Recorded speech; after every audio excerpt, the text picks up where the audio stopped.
सरकार बनाने के लिए अपना प्रतिनिधि चुन करके भेजना है। बहनों और भाइयों, 4 चरणों के चुनाव के परिणाम और उसके रुझान जो अब तक दिखाई दे रहे हैं, ये रुझान इस बात को बताते हैं, विपक्ष के अंदर मची खलबली, विपक्ष के अंदर आई बौखलाहट, उनकी हार को स्पष्ट प्रदर्शित करता है। और पूरे देश कारण भी है, पूरे देश के अंदर एक आवाज आ रही है, पूरे देश के अंदर एक ही स्वर गूंज रहा है, पूरे देश के अंदर एक ही भाव सर्वत्र दिखाई दे रहा है, और वह है कि फिर एक बार, थोड़ा आजमगढ़ की भाषा में बोलो जोर से, फिर एक बार, फिर एक बार, और अब की बार, अब की बार। बहनों और भाइयों, जब 400 पार की बात होती है तो कांग्रेस, सपा और बसपा की हालत खराब होती है, उनके चेहरे की हवा उड़ जाती है। वे पूछते हैं 400 पार कैसे होगा? तो जनता जनार्दन एक बात कहती है, जनता की ओर से आवाज आती है कि जो राम को लाए हैं, जो राम को लाए हैं, जो राम को लाए हैं।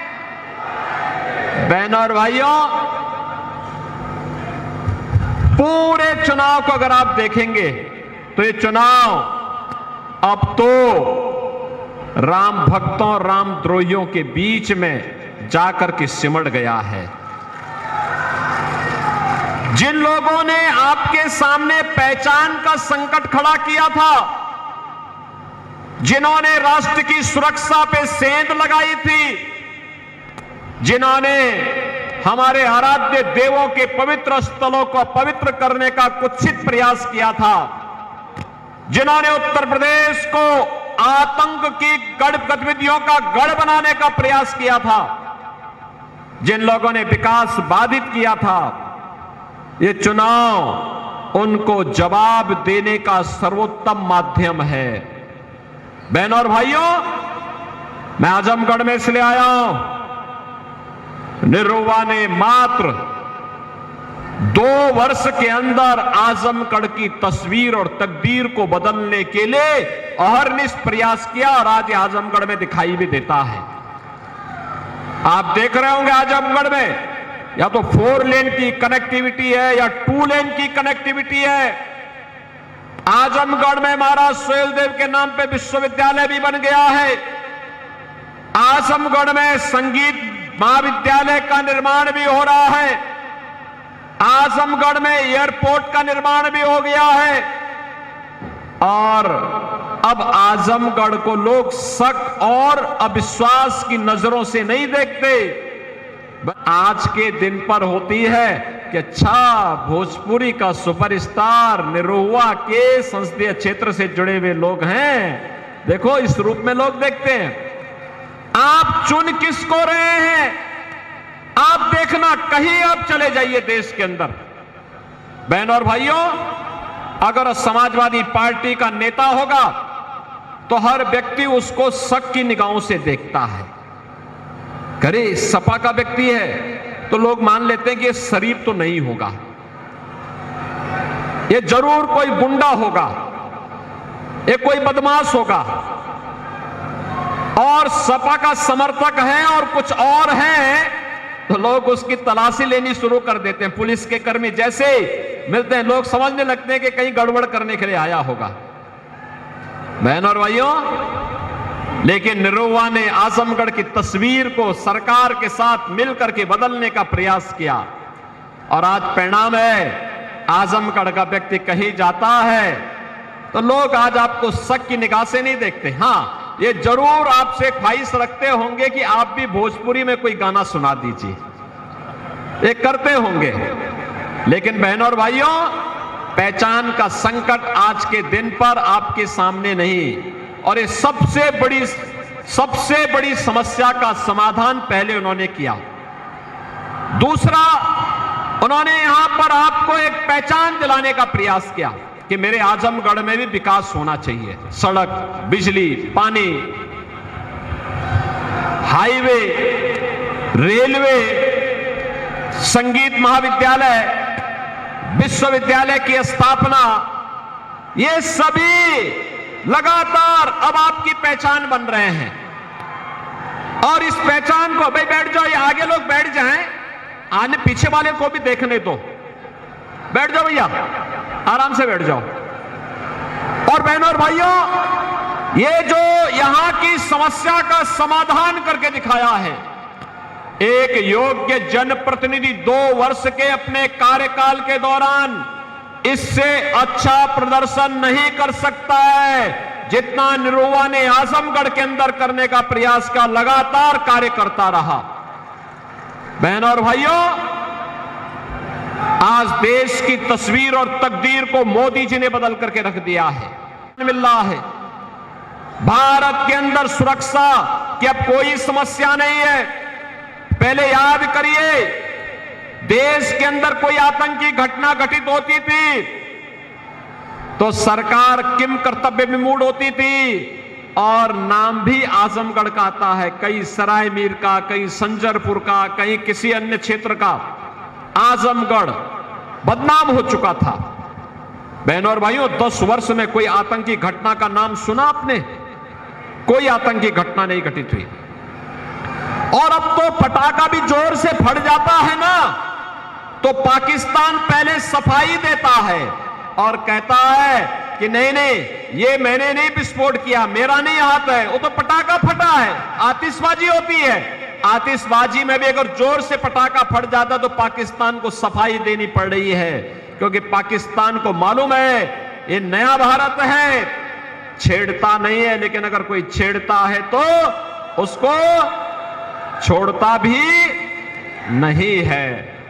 और बहनों और भाइयों, इसीलिए एक तरफ सुरक्षा है, देश का सम्मान है, और दूसरी तरफ विकास के बड़े बड़े कार्य भी हैं, गरीब कल्याण भी है।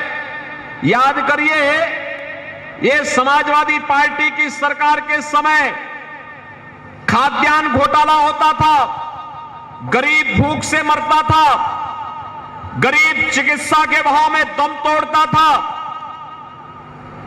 गरीब के पास मकान नहीं था, किसान आत्महत्या करता था, नौजवान पलायन करता था, और चारों ओर अव्यवस्था अराजकता थी। कोई पर्व और त्योहार आता था, दंगा शुरू हो जाता था। कोई पर्व और त्योहार आता था तो बहनों और भाइयों कर्फ्यू लग जाता था। कोई बेचारा कमा करके लाता था, रास्ते में छीन लिया जाता था, लूट लिया जाता था। कोई व्यक्ति कमाने के लिए घर से बाहर गया, घर पे ताला बंद है, पता लगा कि ताला तोड़ करके उस मकान पे कोई सफाई गुंडा कब्जा कर लिया है। यही तो होता था। और बहनों और भाइयों, आज के दिन पर आप देखते होंगे, कोई व्यक्ति अगर गांव छोड़ करके कहीं रिश्तेदारी में गया है, कोई उसके घर को छेड़ेगा नहीं। कोई छेड़ेगा तो उसे मालूम है कि फिर उसको लेने के देने पड़ जाएंगे। देश और दुनिया को नौकरी देने की स्थिति में आ सके, इस प्रकार की परिस्थिति बनानी है। इसके लिए निरुवा यहां के लिए आवश्यक है।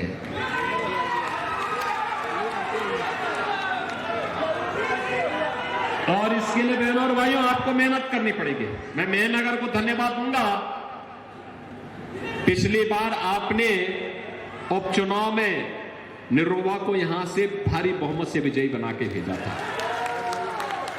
फिर भेजेंगे पिछले रिकॉर्ड को तोड़ेंगे। देखो, ये समाजवादी पार्टी के लोग आज आए हैं और कल जब यहां से जाएंगे ना चुनाव के बाद, आपको पहचानेंगे भी नहीं। देखना, पहचानेंगे भी नहीं, क्योंकि वो तो अरे बड़े लोग हैं, पिकनिक मनाने के चले आए हैं। कोई इंग्लैंड घूमेगा, कोई कुल्लू मनाली की तरफ भागेगा, कोई कहीं और जगह भागेगा, उनको आपसे क्या लेना देना है? चुनाव में आ गए केवल पिकनिक मनाने के लिए, उनको विकास से भी कोई लेना देना नहीं। क्योंकि समाजवादी पार्टी की सरकार के समय में जितनी लूट खसोट करनी थी सब कर चुके जी। अब तो उसको निकालने की बारी आ रही है, इसलिए आजमगढ़ को एक बार घेराबंदी करने का प्रयास करेंगे सब। लेकिन अब बच के रहना थोड़ा, अपने बीच के निरुआ को चुनाव जिता करके भेजिए। विकास और सुरक्षा की जिम्मेदारी हमारी। करेंगे? आजमगढ़ करेगा? अरे वहां खोल करके सामने आके बोलो, दोनों हाथ पा करके बताओ मुझे, क्या करेंगे? क्या निरुआ चुनाव जीत करके जाएगा? लेकिन बहन देखो, जनप्रतिनिधि अच्छा चुनना चाहिए, वही विकास लेके आता है।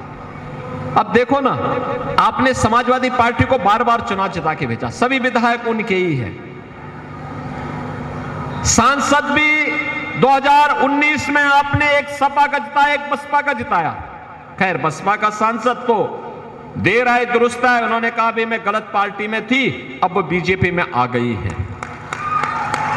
लेकिन उपचुनाव में समाजवादी पार्टी की जमानत आपने जब्त करवाने का काम किया था, और देखते ही देखते अब पहचान भी बदल गई आजमगढ़ की, और विकास भी हो रहा है। विश्वविद्यालय भी मिल गया है, मेडिकल कॉलेज भी अच्छे ढंग से काम कर रहा है, नर्सिंग कॉलेज भी हम लोग वहां पे बना रहे हैं। यहां की बेटियां नर्सिंग का अध्ययन यहीं पे करेंगी आजमगढ़ में ही, और संगीत महाविद्यालय, नए नए निरुआ पैदा होंगे, नए नए अम्रपाली दुबे पैदा हो जाएंगे यहां पर, क्योंकि सबको एक्टिंग करने का एक मंच ये लोग यहां पे दे देंगे। हमारा आजमगढ़ अब आतंकवाद का नहीं, और उनको एक एक मकान भी उपलब्ध होगा जिनके पास मकान नहीं है।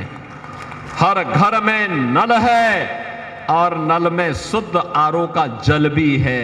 ये पहली बार हुआ है बहनों और भाइयों। ये जो दिया मोदी जी ने, ये जो मोदी जी ने दिया है, क्या इसमें किसी का चेहरा देखा गया क्या? किसी की जाति पूछी गई क्या? किसी का मत और मजहब पूछा गया क्या? ये तो जो भी दिया है सबका साथ और सबके विकास के भाव के साथ दिया। लेकिन बहनों और भाइयों, इस सब के बावजूद भी लोग अगर ये मानते हैं कि अभी भी कुछ बाकी है, तो हम कह रहे हैं वह सब कुछ करेंगे जनता जनार्दन के लिए जो उसकी आवश्यकता होगी। और यही नहीं, गरीबों का कल्याण भी हुआ है, तो 500 वर्षों का इंतजार भी समाप्त होकर के अयोध्या में रामलला को विराजमान कराने का काम भी किया है। आजमगढ़ के कितने लोग हैं जो अयोध्या गए हैं दर्शन करने के लिए? अरे पूरी अयोध्या, पूरे आजमगढ़ ही होकर के आ गई है। बहनों और भाइयों, आज अयोध्या आप देख रहे होंगे कैसे चमक रही है। आप तो पहले भी गए होंगे, पहले में और अब में अंतर है ना। देखो, पहले राम भक्तों पर गोली चलती थी, और आज राम भक्तों का आवभगत कैसे होता है अयोध्या में आपने देखा होगा। लाखों की संख्या में लोग आ रहे हैं, सम्मान के साथ वहां दर्शन भी कर रहे हैं, प्रसाद भी पा रहे हैं। पहले समाजवादी पार्टी की सरकार के समय उन आतंकवादियों के मुकदमे वापस लिए जाते थे, ले गए थे जिन आतंकवादियों ने अयोध्या में राम जन्मभूमि पर आतंकी हमला किया था। बजरंग बली का मंदिर, संकट मोचन मंदिर काशी में जिन आतंकियों ने आतंकी हमला किया था, समाजवादी पार्टी ने उन आतंकवादियों के मुकदमों को वापस लेने का कुत्सित प्रयास किया। लेकिन हमारे समय में अगर रामलला विराजमान हो रहे हैं, तो आतंकवादियों का राम नाम सत्य है की यात्रा भी तो निकल रही है, शानदार तरीके से निकल रही है ना, निकल रही है ना। अब मुझे बताओ, कोई गुंडा और कोई माफिया आज के दिन पर किसी गरीब की, किसी व्यापारी की या किसी बेटी की सुरक्षा के लिए खतरा बन सकता है क्या? क्या बन सकता है क्या? और ये दुस्साहस करेगा क्या? और यही कारण है ये गुंडे और माफियाओं के जितने भी सरगना है ना, ये चुनाव में डर रहे हैं। सब क्या कह रहे हैं? कह रहे साहब बाकी तो सब ठीक है, लेकिन ये योगी जी बुलडोजर लेके क्यों आ गए? हमने कहा चिंता मत करो, बाकी जो बचा होगा चुनाव के बाद भी पूरा हो जाएगा।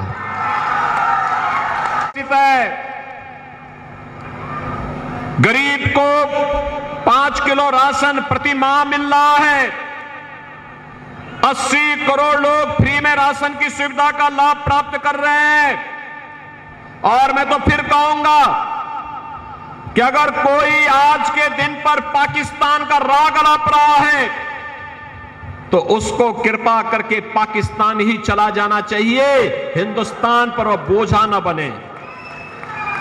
क्योंकि आप देख सकते हैं कि 80 करोड़ लोगों को मोदी जी फ्री में राशन की सुविधा दे रहे हैं और पाकिस्तान में 23 करोड़ की कुल आबादी और वह भी भूखों मर रही है। अरे मोदी जी ने 10 वर्ष में 25 करोड़ लोगों को गरीबी रेखा से उभारने का काम किया और कमबख्त पाकिस्तान है, वहां पर लोग भूखों मर रहे हैं और तब भी कोई राग अलाप रहा है पाकिस्तान का, तो जाएं, खुशी के साथ पाकिस्तान जाएं, भारत की एक समस्या का समाधान और हो जाएगा। बहनों और भाइयों, 60 करोड़ लोगों को 5 लाख रुपए हर वर्ष स्वास्थ्य बीमा का सुविधा प्राप्त हो रहा है। और जो भी गरीब आता है, कोई सांसद, कोई विधायक, कोई पूर्व विधायक, पूर्व सांसद, कोई पदाधिकारी या पीड़ित भी अगर मुझे लिख देता है कि मैं बीमार हूं, मेरे उपचार में पैसा खर्च होना है, मेरे पास पैसा नहीं, कोई कमाने वाला नहीं, मैं कहता हूं निश्चिंत होकर के अपना उपचार कराइए, खर्चे की जिम्मेदारी मैं उठाऊंगा, चिंता मत करो। बहनों और भाइयों, हम पूरा पैसा देते हैं। 12 करोड़ रुपए तो केवल निरोवा ही यहां के गरीबों को उपलब्ध करवाया है। बहनों और भाइयों, इसके अलावा किसान को किसान सम्मान निधि, गरीब के घर में शौचालय का निर्माण हो गया, 4 करोड़ गरीबों के मकान बन गए और मोदी जी ने कहा है कि 70 वर्ष से ऊपर के हर एक बुजुर्ग के लिए चुनाव के तत्काल बाद 5 लाख रुपए का आयुष्मान भारत कार्ड जारी करेंगे, उपचार करेगा, बच्चों के ऊपर बोझ नहीं बनेगा। जितने